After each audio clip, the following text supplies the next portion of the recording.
श्री शिवाय नमस्तुभयम। दोस्तों, जैसा कि आप सभी लोग जानते हैं कि 17 जुलाई 2026 यानी शुक्रवार को पड़ रही है आषाढ़ मास की गुप्त नवरात्रि तृतीया तिथि। और दोस्तों, यह वह तिथि है जो आषाढ़ मास में पड़ने वाली सबसे बड़ी तिथि है, क्योंकि यह शुक्रवार के दिन पड़ रही है और इसका बहुत ही बड़ा और विशेष महत्व होता है।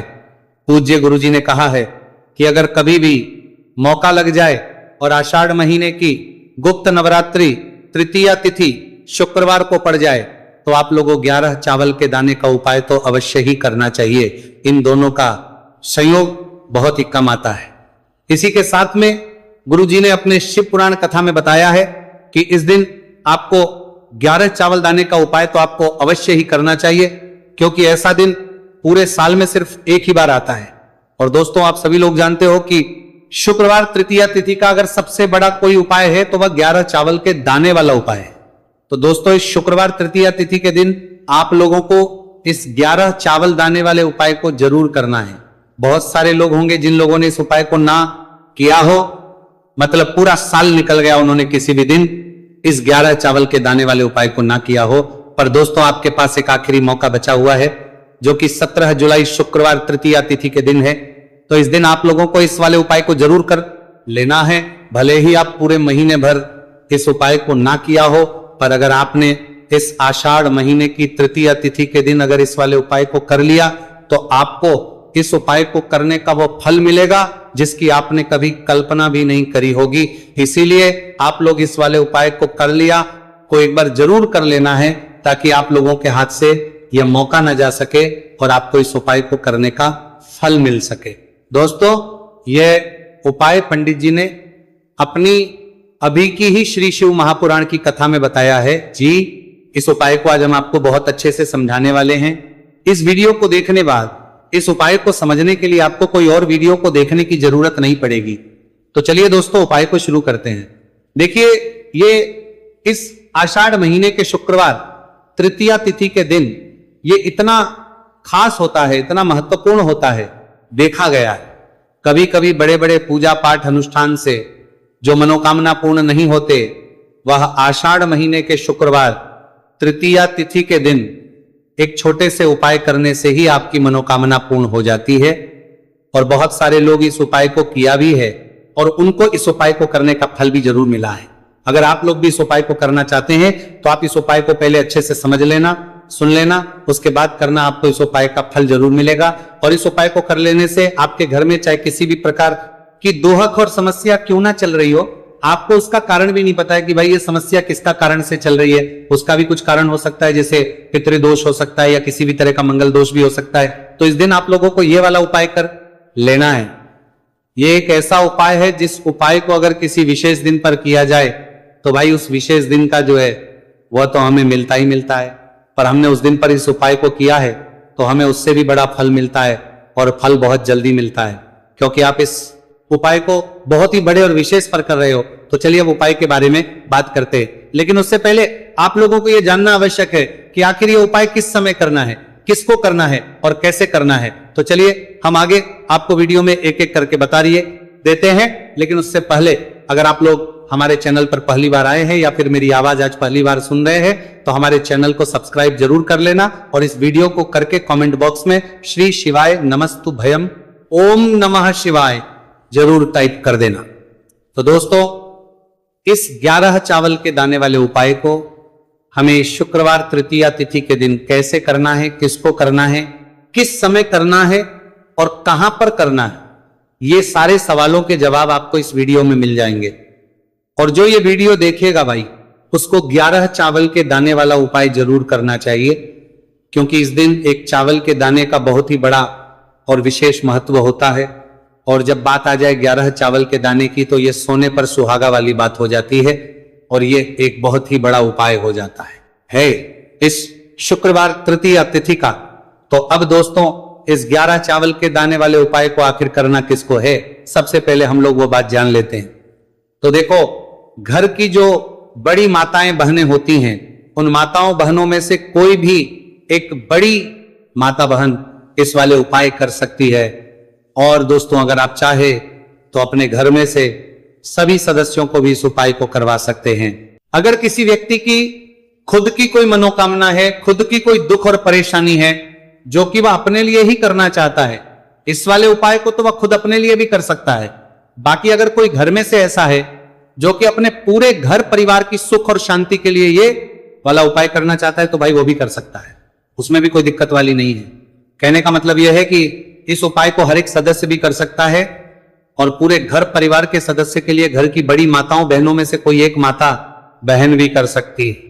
माताएं बहनें अगर घर में उपस्थित ना हो या वह ये वाला उपाय ना कर पा रही हो, तो फिर घर का कोई बड़ा सदस्य भी इस 11 चावल के दाने वाले उपाय को कर सकता है, चाहे फिर वह पुरुष ही क्यों ना हो, उसमें कोई भी दिक्कत वाली बात नहीं है। अब दोस्तों, इस 3 बल के दाने वाले उपाय को हमें करना कहां पर है? हमें इसे शिवजी के मंदिर में जाकर करना है। बहुत सारे लोग प्रश्न करते हैं, हर एक उपाय को करते समय क्या हम इस उपाय को घर पर कर सकते हैं? तो इस वाले उपाय को आप घर पर नहीं कर सकते हो। इस वाले उपाय को करने के लिए आपको शिवजी के मंदिर ही जाना पड़ेगा।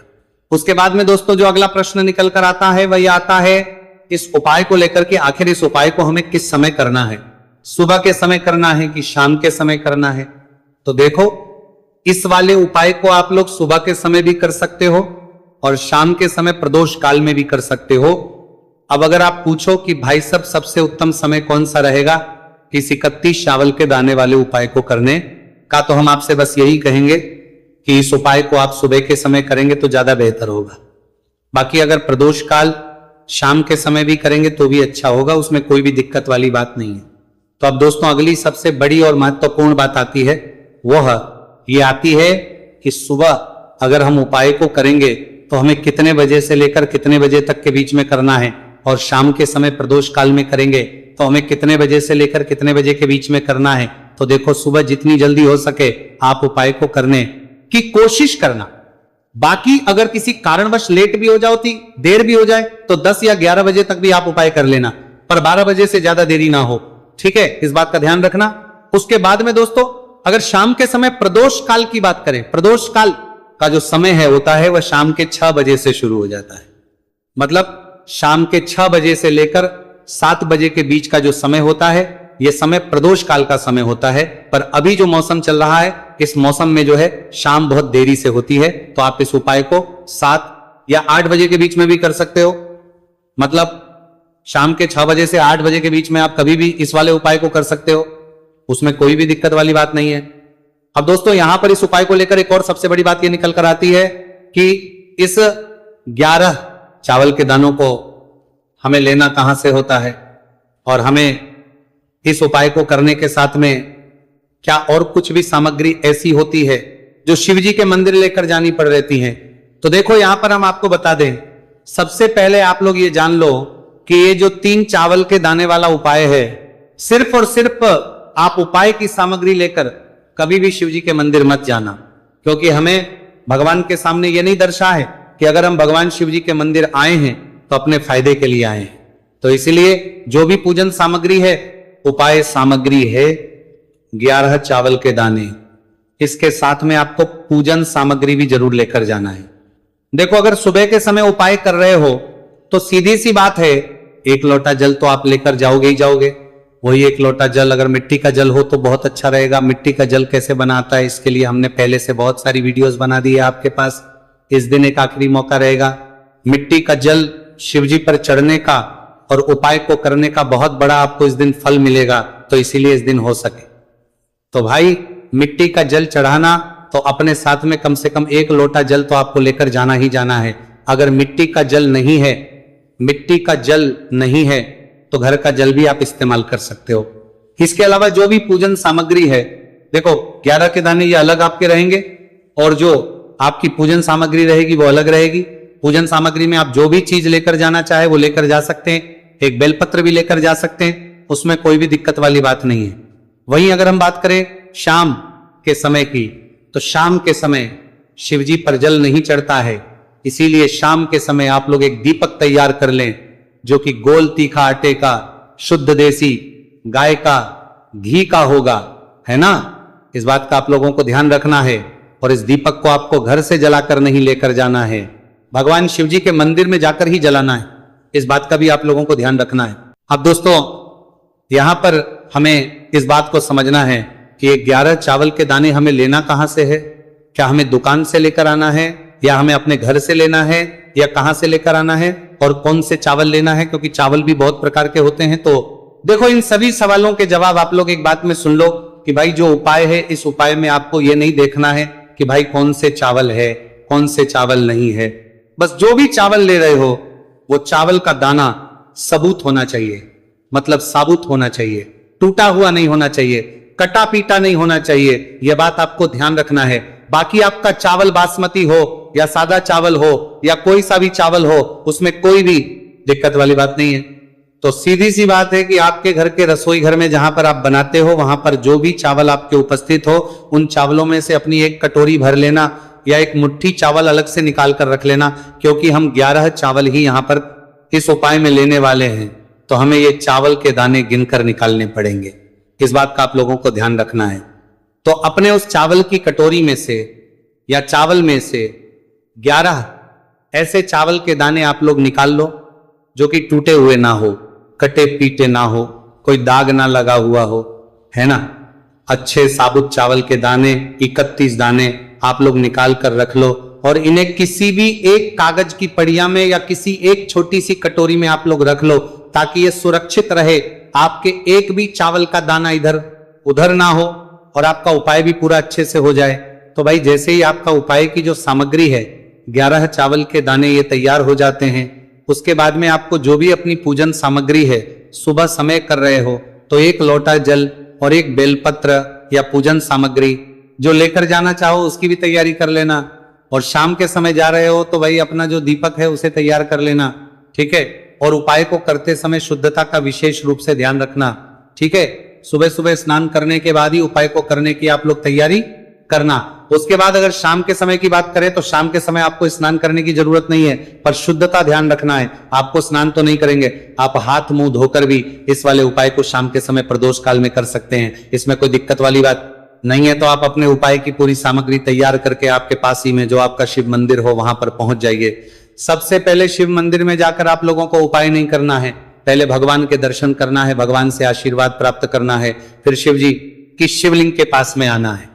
शिवलिंग के पास में आने के बाद जो पूजन सामग्री लेकर आए हुए हैं, जैसे कि सुबह गए हुए होंगे तो 1 लोटा जल और जो भी पूजन सामग्री लेकर आए हैं, आप उनसे भगवान शिव जी की पूजन कीजिए। सबसे पहले तो 1 लोटा जल ही चढ़ेगा, फिर आपको एक बेलपत्र श्री शिवाय नमस्तुभयम का जाप करते हुए शिवलिंग पर चढ़ा देना है। उसके बाद में आपकी पूजन सामग्री चढ़ेगी। उसके बाद में अगर दोस्तों शाम के समय अगर आप इस उपाय को कर रहे हो तो अपने साथ कम से कम एक जो दीपक है गोलबाती का, जो आप अपने साथ में लेकर गए हो, उस दीपक को मंदिर में जाकर अपनी माचिस से जलाना है और उस दीपक को शिवलिंग के पास में रखना है, ठीक है। इस दीपक को रखने के बाद ही आप लोगों को अपना ये वाला उपाय शुरू करना है। और दीपक को ज्यादा पास में मत रखना, वैसे भी गर्मी पड़ रही है, भगवान शिव जी को आंच नहीं लगनी चाहिए, है ना। तो भाई जैसे ही आपकी पूजा अर्चना हो जाती है, आप भगवान शिव जी को प्रसन्न कर लेते हैं। उसके बाद शिवलिंग के पास ही में आप कहीं पर बैठ जाइए, सामने या आसपास जिस जगह पर आपको बैठना हो वहां पर बैठ जाइए और अपने वह 11 चावल के दाने अपने सामने निकाल कर रख लीजिए, क्योंकि अब यहां पर उपाय को यहां पर करने की आपको तैयारी करना है। और इस तरीके से जब आप उपाय करेंगे, पूजन सामग्री चढ़ाने के बाद, पूजन अर्चना करने के बाद, तो आपको उपाय का फल बहुत जल्दी और बहुत होकर मिलेगा।